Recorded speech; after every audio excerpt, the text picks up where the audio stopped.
Bismillahirrahmanirrahim. Assalamualaikum warahmatullahi wabarakatuh. Perkenalkan, saya Hajah Eis Hasanah SPD MMPD, mengajar matematika di SMP Negeri 3 Rancaikek, Kabupaten Bandung, Jawa Barat. Saya senang sekali bisa mengikuti BIMTEK Asesmen Kompetensi Minimum yang diselenggarakan oleh Dirjen GTK Kementerian Pendidikan Republik Indonesia. Bapak Ibu yang saya hormati dimanapun Anda berada, senang sekali saya bisa berjumpa dengan Bapak Ibu hebat semua yang ada di Indonesia. Berikut akan saya jelaskan tentang AKM. Yang pertama, apa sih pentingnya asesmen nasional? Jawabannya adalah asesmen nasional perlu dilakukan untuk meningkatkan mutu pendidikan. Peningkatan mutu sistem pendidikan tidak hanya berorientasi pada pencapaian siswa dalam menguasai materi pelajaran dan nilai ujian akhir, apapun sebutannya. Keberhasilan sistem pendidikan lebih difokuskan pada pencapaian kompetensi siswa yang meliputi pengetahuan, keterampilan, dan sikap. Terlebih pada era transformasi pendidikan abad ke-21, di mana arus perubahan menuntut siswa menguasai berbagai macam kehidupan dan kecakapan hidup yang esensial untuk menghadapi berbagai tantangan abad ke-21, di mana siswa memiliki kecakapan belajar dan berinovasi, kecakapan menggunakan teknologi informasi, kecakapan hidup untuk bekerja dan berkontribusi pada masyarakat. Asesmen nasional diberlakukan sebagai alat ukur untuk mengetahui ketercapaian kompetensi yang harus dikuasai oleh siswa. Asesmen nasional tidak hanya memotret hasil belajar kognitif siswa sebagaimana yang terjadi dalam ujian nasional, namun juga memotret hasil belajar sosial emosional, terutama di dalamnya sikap, nilai, keyakinan, serta perilaku yang dapat memprediksi tindakan dan kinerja siswa di berbagai konteks yang relevan. Apa pentingnya asesmen nasional? Selain tuntutan kecakapan abad 21 tadi, profil pelajar Pancasila juga menjadi rujukan pencapaian karakter bagi seluruh siswa di Indonesia. Bahkan, profil pelajar Pancasila sudah merangkum serangkaian kecakapan hidup di abad 21. Karakter pelajar Pancasila yang ingin dicapai oleh siswa yaitu 1. Beriman dan bertakwa kepada Tuhan Yang Maha Esa serta berakhlak mulia. 2. Berkebinekaan global. 3. Mandiri. 4. Bernalar kritis. 5. Kreatif. Dan 6. Gotong royong. Asesmen nasional adalah program penilaian terhadap mutu setiap sekolah, madrasah, dan program kesetaraan pada jenjang dasar dan menengah. Mutu satuan pendidikan dinilai berdasarkan hasil belajar siswa yang mendasar, yaitu literasi, numerasi, dan karakter, serta kualitas proses belajar mengajar dan iklim satuan pendidikan yang mendukung pembelajaran. Informasi tersebut diperoleh dari 3 instrumen yaitu asesmen kompetensi minimum atau AKM, survei karakter, dan survei lingkungan belajar. Apa tujuan dari asesmen nasional? Yang pertama, menghasilkan informasi untuk memantau perkembangan mutu dari waktu ke waktu dan kesenjangan antar bagian di dalam sistem pendidikan. Yang kedua, asesmen nasional bertujuan untuk menunjukkan apa yang seharusnya menjadi tujuan utama sekolah, yakni pengembangan kompetensi dan karakter siswa. Yang ketiga, asesmen nasional juga memberi gambaran tentang karakteristik esensial sebuah sekolah yang efektif untuk mencapai tujuan utama. Hal ini diharapkan dapat mendorong sekolah dan dinas pendidikan untuk memfokuskan sumber daya pada perbaikan mutu pembelajaran. Bapak Ibu, manfaat asesmen nasional adalah 1. Potret kualitas pembelajaran di sekolah atau daerah. 2. Sebagai umpan balik peningkatan kualitas pembelajaran di sekolah atau daerah. Dan yang ketiga, dasar untuk penyusunan program peningkatan kualitas pembelajaran sekolah atau daerah. Nah, Bapak Ibu, kemarin kita sudah melaksanakan ujian nasional. Ada evaluasi tentang ujian nasional. Di antaranya adalah butir-butir soal ujian nasional hanya mengukur kemampuan kognitif siswa, sehingga input dan proses pembelajaran kurang dapat tergambarkan dengan baik. Yang kedua, ujian nasional kurang dapat dimanfaatkan guru untuk memperbaiki pembelajaran pada subjek siswa yang sama. Dan yang ketiga, ujian nasional kurang optimal sebagai alat untuk mengevaluasi mutu pendidikan secara nasional.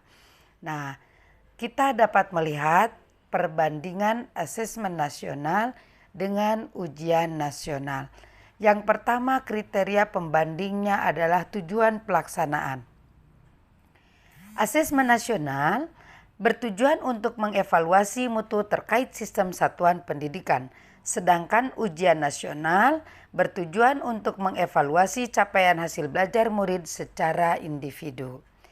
Kemudian dari jenjang penilaian, asesmen nasional dilaksanakan oleh SD atau MI, SMP atau MTS, SMA atau MA, SMK, program kesetaraan jenjang dasar dan menengah. Sedangkan ujian nasional dilaksanakan pada jenjang SMP atau MTS, SMA atau MA, dan SMK. Untuk level siswa, asesmen nasional diterapkan untuk siswa kelas 5, kelas 8, dan kelas 9. Sedangkan ujian nasional diterapkan untuk semua siswa tingkat akhir pada tiap jenjang. Kemudian subjek siswa, asesmen nasional, surveinya adalah siswa dipilih secara acak untuk mengikuti asesmen nasional. Sedangkan ujian nasional menurut sensusnya adalah semua siswa harus mengikuti ujian nasional. Kemudian model soal. Pada asesmen nasional, model soalnya adalah pilihan berganda kombinasi, menjodohkan, isian singkat, dan uraian. Sedangkan model soal pada ujian nasional adalah pilihan ganda dan isian singkat pada bidang matematika, SMA atau SMK. Sasaran penilaian asesmen nasional adalah kompetensi literasi, numerasi, dan karakter serta kualitas dan iklim satuan pendidikan yang mendukung pembelajaran. Sedangkan sasaran penilaian ujian nasional adalah penguasaan terhadap mata pelajaran. Kemudian metode penilaian untuk asesmen nasional adalah computerized, multistage, dan adaptive testing atau MSAT. Sedangkan untuk ujian nasional menggunakan CBT dan paper based test atau PBT. Asesmen nasional terdiri dari 3. Yang pertama, asesmen kompetensi minimal atau AKM. Yang kedua, survei karakter. Dan ketiga, survei lingkungan belajar. Bapak Ibu yang saya hormati, asesmen literasi membaca terdiri dari memahami, menggunakan, mengevaluasi, dan merefleksi. Kemudian asesmen numerasi terdiri dari memahami, mengaplikasi, dan bernalar. Bagaimana petunjuk dan teknis pelaksanaan asesmen nasional? Pelaksanaan asesmen nasional berbasis komputer dan bersifat adaptif. Pertanyaan yang disajikan bergantung pada kemampuan siswa. Siapa sih yang menjadi peserta AKM? Pertama, seluruh satuan pendidikan. Jadi bukan seluruh siswa, tetapi seluruh satuan pendidikan. Yang kedua, tidak semua murid. Dan yang ketiga, pemilihan sampel secara acak. Kapan jadwal pelaksanaan asesmen nasional, jenjang SD atau MI, dan paket A atau ULA? Tes literasi 75 menit, survei karakter 20 menit. Itu di hari pertama. Kemudian di hari kedua, tes numerasi 75 menit dan survei lingkungan belajar 20 menit. Untuk tingkat SMP, MTS, dan paket B atau WUSTO, SMA, SMK, MA, dan paket C atau ULIA, tes literasi 90 menit dan survei karakter 30 menit. Itu di hari pertama. Dan di hari kedua, tes numerasi 90 menit, survei lingkungan belajar 30 menit. Jadi pelaksanaan asesmen nasional ini 2 hari. Apa sih kriteria peserta asesmen nasional? Yang pertama, seluruh satuan pendidikan. Yang kedua, tidak semua murid. Yang ketiga, pemilihan sampel secara acak. Yang keempat, diambil dari kelas 5, kelas 8, dan kelas 11. Tentu saja Bapak Ibu ya, yang kelas 5 adalah SD, kelas 8 SMP atau MTS, dan kelas 11 SMA atau SMK. Setiap peserta mengerjakan tes literasi membaca, tes literasi numerasi, survei karakter, dan survei lingkungan belajar. Nah, bagaimana bentuk soalnya? Tadi sudah saya singgung sedikit bahwa bentuk soal asesmen kompetensi minimum adalah pilihan ganda kompleks, menjodohkan, isian singkat, dan uraian. Nah, yang pertama literasi membaca. Literasi membaca termasuk dalam kompetensi yang paling mendasar yang ingin dievaluasi dalam asesmen kompetensi minimum.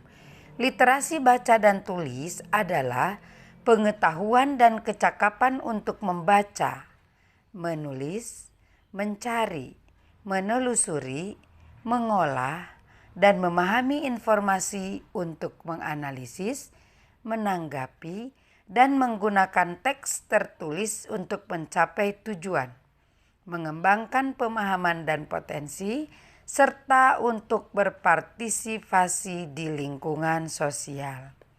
Nah, Bapak Ibu, kita mengenal asesmen kompetensi minimum tentang literasi membaca. Asesmen kompetensi minimum merupakan penilaian kompetensi mendasar yang diperlukan oleh semua siswa untuk mampu mengembangkan kapasitas diri dan berpartisipasi positif dalam masyarakat. Terdapat 2 kompetensi mendasar, yaitu literasi membaca dan numerasi.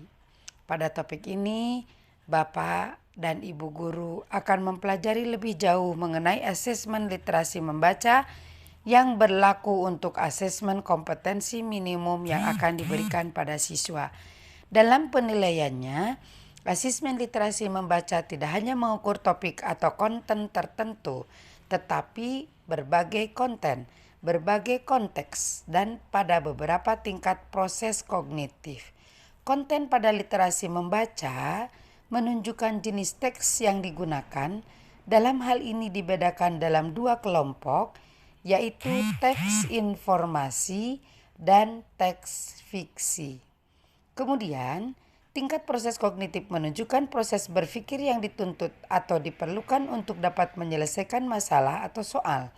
Pada literasi membaca, level tersebut adalah menemukan informasi, interpretasi, dan integrasi serta evaluasi dan refleksi. Sedangkan konteks menunjukkan aspek kehidupan atau situasi untuk konten yang digunakan. Konteks pada KM dibedakan menjadi 3, yaitu personal, sosial budaya, dan saintifik. Nah, ini komponen AKM literasi membaca Bapak Ibu ya. Ada konten, ada proses kognitif, dan ada konteks. Bapak Ibu bisa baca sendiri. Lanjut, yang kedua adalah komponen AKM numerasi. Numerasi termasuk dalam kompetensi yang paling mendasar yang ingin dievaluasi dalam asesmen kompetensi minimum. Sebelum membahas lebih jauh mengenai asesmen numerasi dalam AKM, Bapak dan Ibu perlu meninjau kembali apa yang dimaksud dengan numerasi.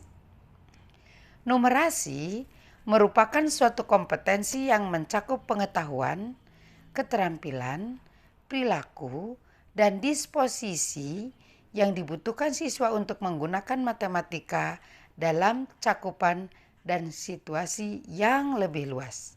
Numerasi menuntut siswa untuk mengenali dan memahami peran matematika di dunia, memiliki disposisi dan kapasitas untuk menggunakan pengetahuan dan keterampilan matematika untuk memecahkan masalah dalam kehidupan nyata. Pada numerasi, konten dibedakan menjadi 4 kelompok, yaitu bilangan, pengukuran dan geometri, data dan ketidakpastian, serta aljabar. Kemudian, tingkat proses kognitif menunjukkan proses berpikir yang dituntut atau diperlukan untuk dapat menyelesaikan masalah atau soal. Pada numerasi, ketiga level tersebut adalah pemahaman, penerapan, dan penalaran. Sedangkan konteks menunjukkan aspek kehidupan atau situasi untuk konten yang digunakan. Konteks pada AKM dibedakan menjadi 3, yaitu personal, sosial budaya, dan saintifik. Bapak Ibu yang saya hormati, bagaimana mengidentifikasi 4 kategori tingkat penguasaan kompetens? Hasil AKM yang dilaporkan dalam 4 kelompok yang menggambarkan tingkat kompetensi yang berbeda. Yang pertama untuk literasi. Ada kelompok perlu intervensi khusus, dasar, cakap, dan mahir. Sedangkan untuk numerasi ada 4 kelompok juga, yaitu kelompok perlu intervensi khusus, kelompok dasar, kelompok cakap, dan kelompok mahir. Jadi ini merupakan tingkatan Bapak Ibu ya. Nah, yang terbaik yang mana? Tentu saja yang ada di kelompok mahir. Misalnya di bidang literasi, yang mahir itu murid mampu mengintegrasikan beberapa informasi lintas teks, mengevaluasi isi, kualitas, cara penulisan suatu teks, dan bersikap reflektif terhadap isi teks. Sedangkan contoh kelompok mahir di bidang numerasi adalah murid mampu bernalar untuk menyelesaikan masalah kompleks serta non-rutin berdasarkan konsep matematika yang dimilikinya. Nah, oleh karena itu muncul pembelajaran berbasis kompetensi atau pembelajaran berbasis konten. Jadi ada kompetensi, ada konten. Bagaimana pembelajaran berbasis kompetensi? Yang pertama berpusat pada kebutuhan. Yang kedua belajar untuk pemahaman konsep dan keterampilan. Yang ketiga menunjukkan kinerja dengan menerapkan konsep. Yang keempat pembelajaran terkait dengan konteks kehidupan nyata siswa. Dan yang kelima, orientasi pada proses dan penguasaan kompetensi. Sedangkan pada pembelajaran berbasis konten, yang pertama berpusat pada materi pembelajaran. Yang kedua, belajar untuk cakupan materi. Yang ketiga, menjawab serangkaian pertanyaan tes berdasarkan topik. Yang keempat, pembelajaran kurang atau tidak terkait dengan konteks kehidupan nyata siswa. Dan yang kelima, orientasinya pada nilai akhir. Nah, merekomendasikan strategi pembelajaran berdasarkan hasil laporan asesmen kompetensi minimum. Dengan penjelasan dan ilustrasi yang diberikan diharapkan guru dan pemangku kepentingan pendidikan lainnya dapat memperoleh gambaran AKM secara komprehensif. Seperti telah disampaikan dan ditunjukkan, meskipun AKM tidak mengukur secara spesifik capaian belajar pada mata pelajaran, namun pelaporan hasil AKM dapat dimanfaatkan untuk perbaikan proses pembelajaran pada berbagai mata pelajaran. Tentunya dengan didasarkan pada analisis hasil laporan asesmen kompetensi minimum. Nah, Bapak Ibu, sebetulnya ini kita sudah tahu bahwa ada yang disebut segitiga belajar. Segitiga belajar ini terdiri dari 3 sisi. Yang pertama ada kurikulum, yang kedua ada asesmen, dan yang ketiga ada pembelajaran. Jadi ketiga aspek ini tidak dapat dipisahkan karena inilah yang sangat berkaitan dengan pendidikan yang sedang kita lakukan.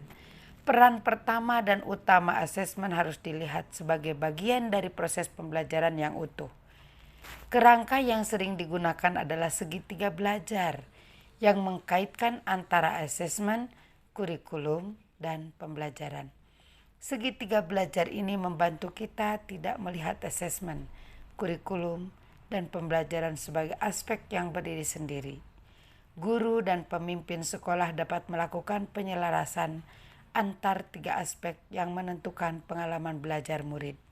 Pemahaman terhadap segitiga belajar akan membawa kita pada kebutuhan membaca laporan asesmen kompetensi minimum dan menggunakannya untuk perbaikan kualitas pembelajaran. Bapak Ibu yang saya hormati, itulah yang bisa saya sampaikan tentang asesmen kompetensi nasional. Saya sangat berharap semoga khususnya untuk diri saya sendiri bisa menambah ilmu dan pengetahuan agar pendidikan di Indonesia semakin maju. Saya mohon maaf bila ada kesalahan kata-kata atau kesalahan teks dan konteks saya. Saya mengucapkan terima kasih yang sebanyak-banyaknya kepada Dirjen GTK dan Kementerian Pendidikan Republik Indonesia. Saya Eis Hasana undur diri. Billahi taufiq wal hidayah. Assalamualaikum warahmatullahi wabarakatuh.